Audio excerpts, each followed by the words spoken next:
അവരെ ലോഡയച്ചതിന് സുധീഷേട്ടനാണ് കാരണക്കാരൻ. ആണെന്നേ ഞാൻ പറയൂ. അത് കുറച്ചുകൂടെ കഴിയുമ്പോൾ നിനക്ക് മനസ്സിലാവും. ഹോ, എന്റെ ദൈവമേ, കുറച്ചുകൂടെ വകതിരിവെന്റെ മോക്ക് കൊടുക്കണേ. ഇങ്ങത്താ.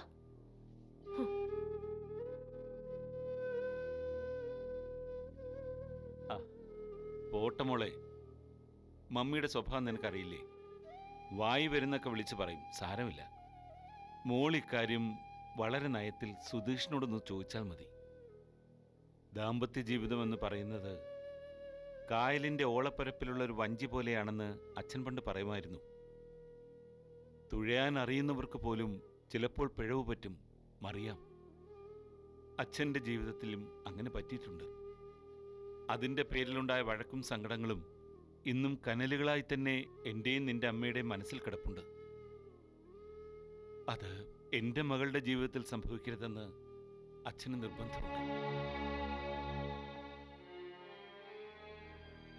നിന്റെ ഭർത്താവിനെ അവിശ്വസിക്കണമെന്ന് ഞാൻ പറയില്ല മോളെ.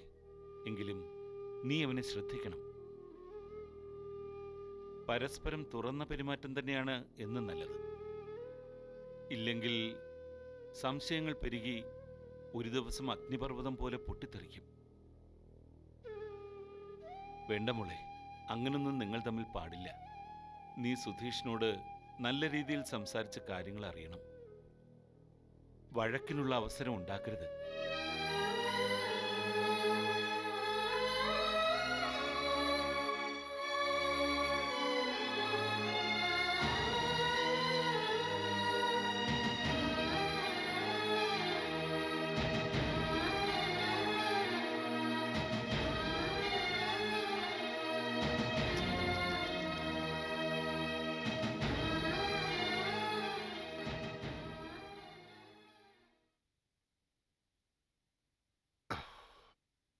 ചേച്ചിക്ക് വല്ലാത്ത അപമാനമായിട്ടുണ്ടാവും നമ്മുടെ കല്യാണം, അല്ലേ?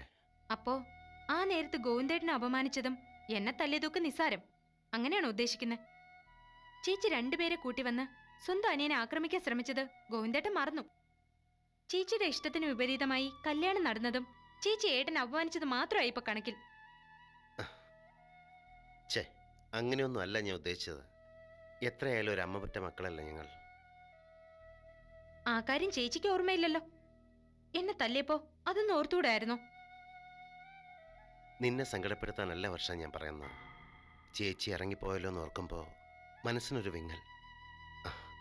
അതൊന്ന് പറഞ്ഞെന്നേ ഉള്ളൂ, വിട്ടേക്ക്. എന്നോട് പിണങ്ങിയല്ലേ? ഏഹേ, നിന്നോട് പിണങ്ങാൻ ഈ ജന്മം എനിക്ക് സാധിക്കില്ല. അതെ, നമ്മുടെ ബിസിനസ് ഒന്നുകൂടി ഒന്ന് വിപുലപ്പെടുത്തണം. വീണ കാൽപ്പാറയിൽ ഒരു ബ്രാഞ്ച് തുടങ്ങാൻ പോവാന്ന് കേട്ടു. അവളുടെ ബ്രാഞ്ചിന്റെ ഇനോഗ്രേഷന് മുമ്പ് അതേ സ്ഥലത്ത് നമ്മുടെ ഒരു ബ്രാഞ്ച് തുടങ്ങണേട്ടാ.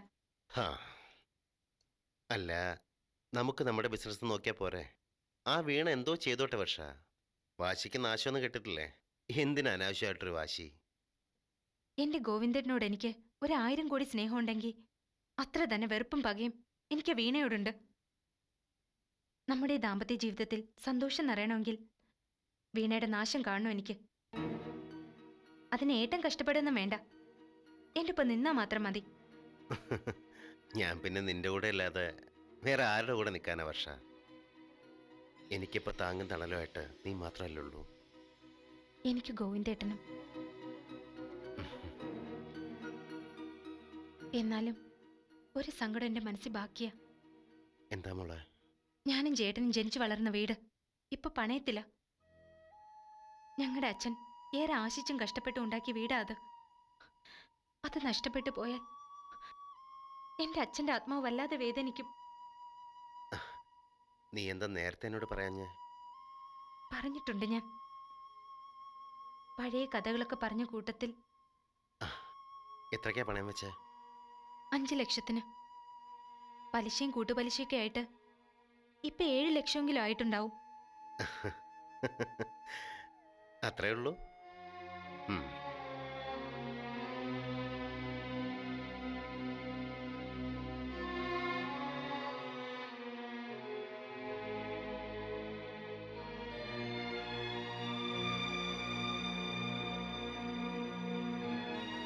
ഇതാ 7 ലക്ഷമുണ്ട്. ഇത്രയും നല്ലൊരു ജീവിതം എനിക്ക് കിട്ടുമെന്ന് സ്വപ്നത്തിൽ പോലും ഞാൻ കരുതിയതല്ല. എങ്ങനെ നന്ദി പറയേണ്ടെന്ന് എനിക്കറിയില്ല ഗോവിന്ദേട്ടാ. നന്ദിയാ? എന്നോട് വർഷം നന്ദി പറയാന്ന്. ജീവിതം നഷ്ടപ്പെട്ടു എന്ന് കരുതിയപ്പോൾ എനിക്ക് പുനർജന്മം നൽകിയതാ നീ. പണമുണ്ട്, സ്ഥാനമാനങ്ങളുണ്ട്, പക്ഷേ സ്നേഹിക്കാനും സ്നേഹിക്കപ്പെടാനും ആരുമില്ല. നീ തന്ന സ്നേഹത്തിനും ശുശ്രൂഷയ്ക്കും ലക്ഷങ്ങളല്ല, കോടികൾ തന്നാൽ തന്നെ മതിയാവില്ല. ഒന്നും വേണ്ട എനിക്ക്. ജനിച്ചു വളർന്ന വീട് സ്വന്തമാക്കണം. എന്റെ ഏട്ടനൊരു ജീവിതം ഉണ്ടാക്കണം. പിന്നെ നമ്മുടെ കമ്പനിയുടെ വളർച്ച. ഇനി ആ ഒരൊറ്റ ലക്ഷ്യമേ ഉള്ളൂ എനിക്ക്. ഉം.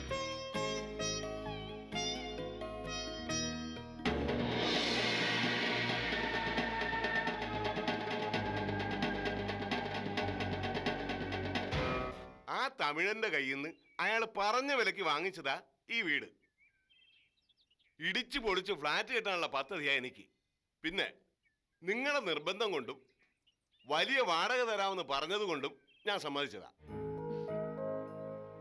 പക്ഷെ ഒരു 6 മാസം അത് കഴിഞ്ഞാൽ അങ്ങ് ഇറങ്ങി തരണം. ഓ ആയിക്കോട്ടെ. തൽക്കാലം ആ താക്കോലിങ് തരൂ. ശരി, എന്നാ പിന്നെ ഞാൻ ഇറങ്ങുക.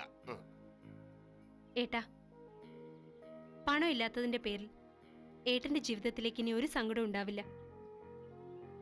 ഏട്ടൻ നോക്കിക്കോ, നമ്മുടെ ഈ വീട് ആരും ഇടിച്ചു പൊളിച്ച് ഫ്ലാറ്റ് വെക്കില്ല. ഞാനിവിടെ ഒരു കൊട്ടാരം പണിയും. ആ പോയവൻ എത്ര പണം കൊടുത്തിട്ടായാലും ഞാനത് തിരിച്ചു വാങ്ങും. നേടാൻ തുടങ്ങിയിട്ടേ ഉള്ളൂ ഞാൻ. പടവുകൾ കുറെ കയറി കഴിയുമ്പോൾ ഏട്ടന്റെ അവസ്ഥ ഇങ്ങനൊന്നും ആയിരിക്കില്ല. ഏട്ടൻ്റെ ജീവിതത്തിൽ വലുതായിട്ട് ഒരു ആഗ്രഹം ഉണ്ടായിരുന്നുള്ളൂ, നീ എഞ്ചിനീയറായി കാണണമെന്ന്. ഇനി അതൊരിക്കലും നടക്കില്ലല്ലോ.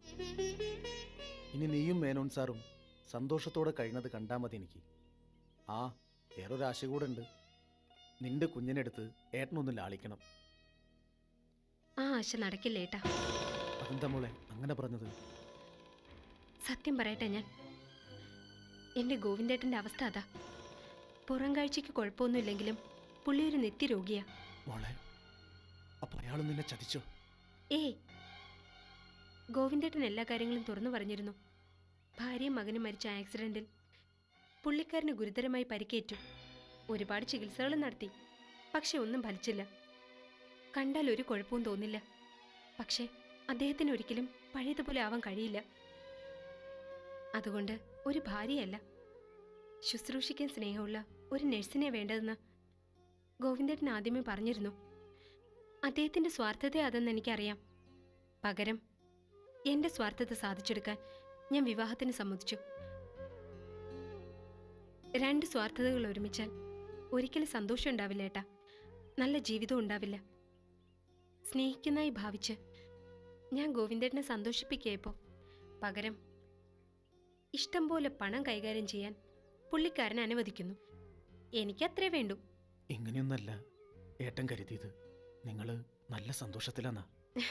എനിക്ക് സന്തോഷത്തിന് ഒരു കുറവുമില്ല ഏട്ടാ. എനിക്കിനി ഒരു ലക്ഷ്യമുണ്ട്. സുധീഷ് വീണയിൽ നിന്ന് അകറ്റി അയാൾ എൻ്റെ കാൽ കീഴിൽ കൊണ്ടുവരും ഞാൻ. പക്ഷേ അതിന് സമയമെടുക്കും. അത്രയും കാലം ഏട്ടനിങ്ങനെ ഒറ്റയ്ക്ക് ജീവിച്ചാൽ ശരിയാവില്ല. വേഗം ഒരു കല്യാണം കഴിക്കണം. കൊലപാതകയ്ക്ക് കല്യാണം ദാമ്പത്യമൊന്നും പറഞ്ഞിട്ടില്ല മോളെ. ഞാനിങ്ങനെയൊക്കെ അങ്ങോട്ട് കഴിഞ്ഞോളാം. ഒരു അപേക്ഷൻ്റെ ഏട്ടന്. അച്ഛൻ്റെ വാക്കുകളാ. എൻ്റെ മോള് കൈവിട്ട കളിയൊന്നും കളിക്കരുത്. സുധീഷിനെ അവൻ്റെ പാട്ടിന് വിട്ടേക്ക്. പാട്ടിന് വിടാം ഞാൻ.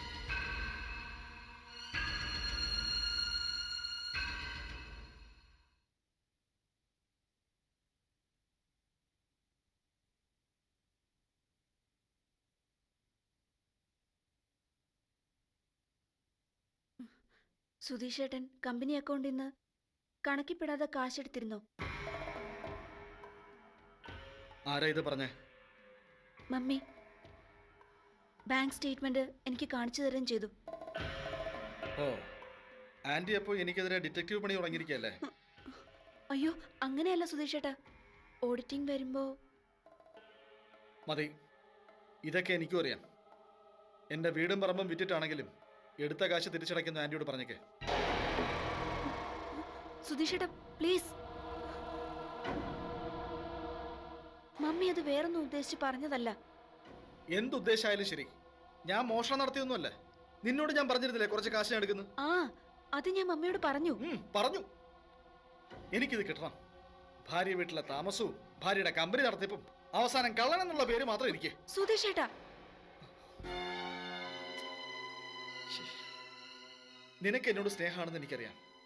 പക്ഷെ ആന്റിക്ക് എപ്പോഴും എന്നോട് സംശയ.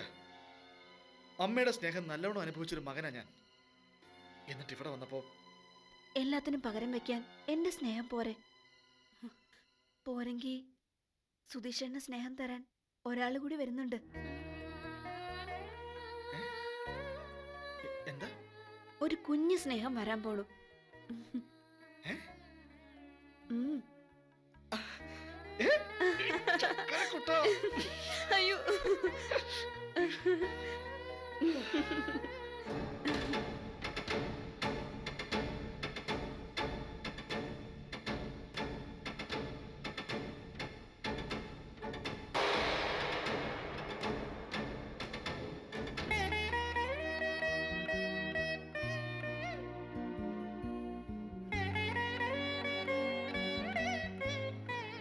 മമ്മി, ഒരു ഗ്ലാഡ് ന്യൂസ് ഉണ്ട്.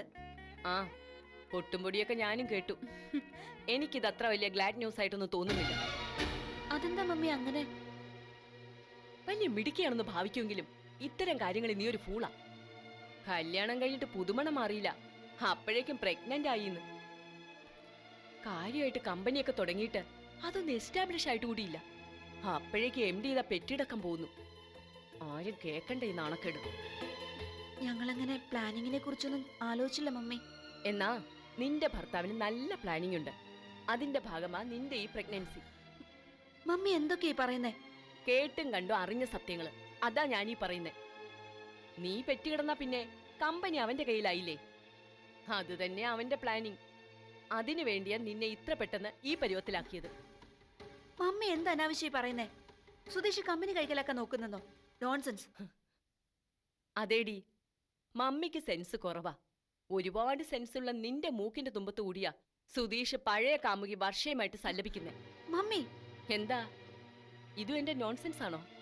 എങ്കി പിന്നെ നിന്നെ വെറും ഫൂളെന്ന് വിളിച്ചാ പോരാ, ഹിമാലയൻ ഫൂളെന്ന് വിളിക്കണം. മമ്മി. മോളെ, മമ്മി ഇത് വെറുതെ പറയുന്നതല്ല. ആ വർഷ എന്നെ ഫോണിൽ വിളിച്ചിരുന്നു. സംസാരിച്ച കൂട്ടത്തിൽ എനിക്ക് മനസ്സിലായതാ ദിവസവും സുധീഷ് വർഷയെ വിളിക്കുന്നുണ്ടെന്ന്. ഇനി വല്ല രഹസ്യ സങ്കേതത്തിലും വെച്ച് എന്നും കാണാറുണ്ടോന്ന് ആർക്കറിയാം? മമ്മി, ഇതൊക്കെ സത്യാണോ? വർഷ ഇപ്പൊ ജികയുടെ ഭാര്യയല്ലേ? So what? സുധീഷ് നിന്റെ ഭർത്താവല്ലേ? ഇവിടെ ഒരു ഭർത്താവ്, അവിടെ ഒരു ഭാര്യ. മനസ്സ് നന്നല്ലെങ്കിൽ ഇതും ഇതിലപ്പുറം നടക്കും. എന്റെ മോള് വിട്ടിയായി പോകരുത്, അതേ ഈ മമ്മിക്ക് പറയാനുള്ളൂ.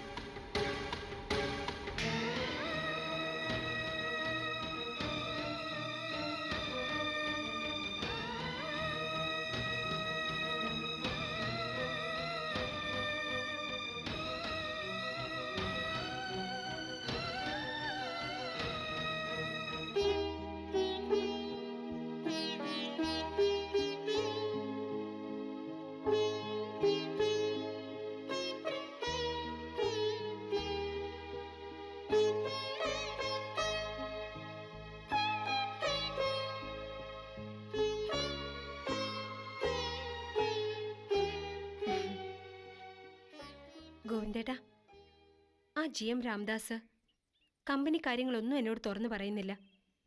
ഞാനിപ്പോഴും അന്യാണെന്ന മട്ടില്ല അയാളുടെ പെരുമാറ്റം. എനിക്കവിടെ സ്ഥാനമൊന്നുമില്ലല്ലോ. അയാളെ കുറ്റം പറഞ്ഞിട്ടും കാര്യമില്ല. നിനക്ക് അവിടെ ഒരു പോസ്റ്റ് തന്നിട്ട് പിന്നെ വേണ്ടെന്ന് വെച്ചല്ലേ? അത് ശരിയാ. അത്തരമൊരു ചെറിയ പോസ്റ്റിലിരിക്കാൻ എനിക്ക് പറ്റുമോ? അത് നേരെ. അല്ല, നിനക്ക് കമ്പനി കാര്യങ്ങൾ അറിയണമെന്ന് എന്താ അത്ര നിർബന്ധം? ഏട്ടൻ ചതിക്കപ്പെടുന്നില്ലെന്ന് ഉറപ്പുവരുത്തേണ്ടത് ഭാര്യ എന്ന നിലയിൽ എന്റെ കടമയല്ലേ? ചതിക്കാനോ? ആര്? ആരാ ഇപ്പൊ ഗോവിന്ദേട്ടന്റെ ഏറ്റവും വലിയ ശത്രു? അവര് തന്നെ. ചേച്ചിയോ? അതെ. ഛേ, എന്താ വർഷ ഈ പറയുന്നത്? ചേച്ചി മാനേജിംഗ് ഡയറക്ടർ പദവിയിൽ ഇരിക്കുന്നുണ്ടെങ്കിലും ഓഫീസിൽ വരുന്നത് ശമ്പളം വാങ്ങാൻ വേണ്ടി മാത്രമാണ്. മതിയല്ലോ. ബാക്കി ചരട് വലിക്കാൻ ചേച്ചിയുടെ വലങ്കയായി രാംദാസ് ഉണ്ടല്ലോ. രാംദാസ് വളരെ വിശ്വസ്തനാ. അതെ, വളരെ വിശ്വസ്തനാ. ഗോവിന്ദേട്ടന്റെ വിശ്വസ്തനല്ലെന്ന് മാത്രം. എന്തോ ഇതൊന്നും വിശ്വസിക്കാൻ എനിക്ക് പറ്റുന്നില്ല വർഷ. അപ്പോ ഞാൻ കള്ളം പറയാന്ന്? അതല്ല, പക്ഷേ ചേച്ചിയും രാമദാസിനെയൊക്കെ സംശയിക്കാന്ന് വെച്ചാ നീ തന്നെ പറ, എന്താ ഇതിനൊരു പരിഹാരം? പരിഹാരം ഒന്നേ ഉള്ളൂ. ചെയർമാൻ സ്ഥാനത്ത് എന്റെ ഭർത്താവ് ഇരിക്കുമ്പോ ഞാൻ ഇരിക്കേണ്ടത് MD ആയിട്ടാ. പ്രശ്നം അതോടെ തീരും. ചേച്ചിയെ പറഞ്ഞു വിടാനോ? ഇല്ല, അത് പറ്റില്ല വർഷ. ഇമ്പോസിബിൾ. എന്തായിട്ടാ അതിൽ ഇത്ര ഇമ്പോസിബിൾ ആയിട്ടുള്ള കാര്യം? ഒന്നാമത് ചേച്ചിയെ ഇനിയും വേദനിപ്പിക്കാൻ വയ്യ. രണ്ടാമത് ആ MD പോസ്റ്റ് എന്നുള്ള ശമ്പളം മാത്രമാ ചേച്ചിയുടെ വരുമാനം. ഒന്നാമത്തേത് ഞാൻ പാടെ തള്ളിക്കളയുന്നു. ചേച്ചി ഗോവിന്ദേട്ടനെ വേദനിപ്പിച്ചതുമായി തട്ടിച്ചു നോക്കുമ്പോൾ ഈ പുറത്താക്കൽ വളരെ നിസ്സാരമാണ്. രണ്ടാമത്തെ കാര്യം വളരെ ശരി. അതിനുള്ള പരിഹാരം ഇതാ, എനിക്ക് ശമ്പളം വേണ്ട, അത് ചേച്ചിക്ക് കൊടുത്തേക്ക്. ഏയ് ഇല്ല വർഷ, ചേച്ചിയെ പുറത്താക്കാൻ വയ്യ. അത് മാത്രം നീ എന്നോട് പറയരുത്. ശരി, വേണ്ട. കമ്പനി കാര്യങ്ങളിലൊന്നും ഞാൻ ഇടപെടുന്നില്ല. 100% ഹൗസ് വൈഫായി കഴിഞ്ഞോളാം. പക്ഷേ അതിന് ഗോവിന്ദേട്ടനൊരു കുഞ്ഞിനെ എനിക്ക് തരണം.